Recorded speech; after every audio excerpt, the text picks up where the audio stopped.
Hello and welcome to Paper Plays Julie K. Welcome everyone, and thank you so much for stopping by to check out my latest video and to see what I've been up to. And today I decided to create another altered composition notebook. I do love creating these. It's fun for me to be able to play with both paper and lace. Two of my favorite things to create with when it comes to crafting and having time in my craft room. And so this one came together relatively fast. I did use this paper collection. It is the New England Stamperia paper collection for the majority of this notebook. It's a beautiful paper collection. I think it's been out for a while, so I'm not even sure if you can still purchase it or not. It's one that I kind of hoarded for a while. And I wanted to create someone a little thank you gift. And so I decided to make her this beautiful little composition notebook. And as far as the paper, like I told you, it was Stamperia. I also used a Spellbinders die for this little shape here and then this shape right here. And the laces and trims that I used on this beautiful notebook, you can see this one that wraps around the cover. You can see part of it sticking out right here, and then there's the gorgeous backside. I did receive that from Amy Love here on YouTube, one of my crafty friends. She gifted that to me in a swap we did a while ago. And I also had this beautiful little dangle trim down here, which came from part of an old design team package that I had from Angel Dreams Crafts Kim on Etsy. I had a little bit of that left, so I used that. There's also another dangle trim under there.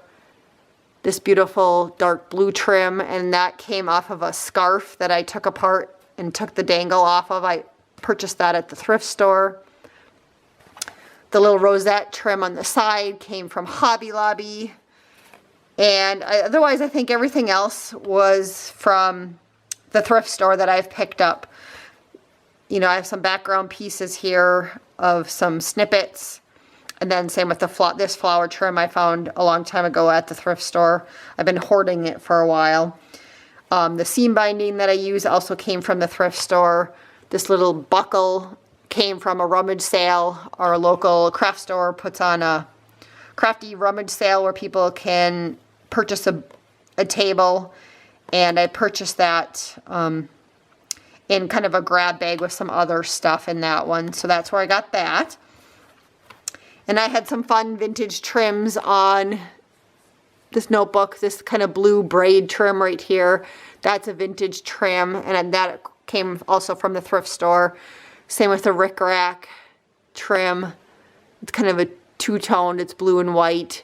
This polka dot trim also is, I believe, from the 1980s, along with the blue trim that you see hiding kind of behind there. I use the same blue trim and the rickrack on the back side also.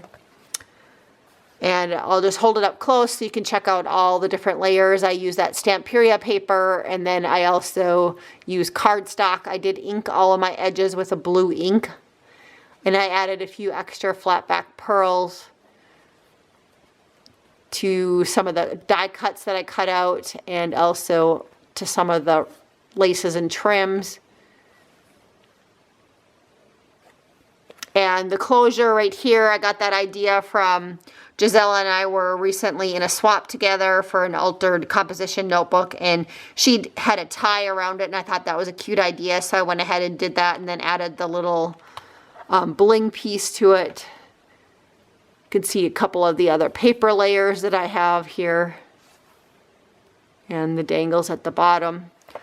So I did not attach the seam binding in case the person that I'm gifting this to, in case she doesn't want it on there, she can just take it off and then, you know, repurpose it for something else. So that's what the notebook looks like without the closure on it. And so when you open it up, I did decorate the inside. I do like to decorate my inside covers. And on this one, the paper that I use on the inside, if you look at it, it looks like doilies. I think that's really cute. And it was actually some paper. This paper, I believe, is an old Stampin' Up! Paper pad or paper set that I found at a rummage sale a long time ago. And you can see I added some more of that little vintage braid trim right here on the pocket that I added. I did sew around the pocket and also ink the edges just to make it a little more sturdier when you're sticking stuff in. And I like to add a tag or something fun in the pocket. And so this time I did use a piece from the paper collection. It's a postcard and it has a nice little white flower on it. And I went ahead and made like a little shaker by adding some tulle over it, and then I stitched around it. And I also added just a little bit of a scrap. That was that trim from Amy. I had one little piece. After I cut it, I had cut it too big. So I put that under there and added the little bow on top. And I did leave the back side blank in case the person that I gifted to wants to use it in some other way, or in a happy mail or a note to somebody else. And so that's the pocket. And then on this side, I just left it blank, other than I added my signature. And then again, that's kind of what the back side looks like.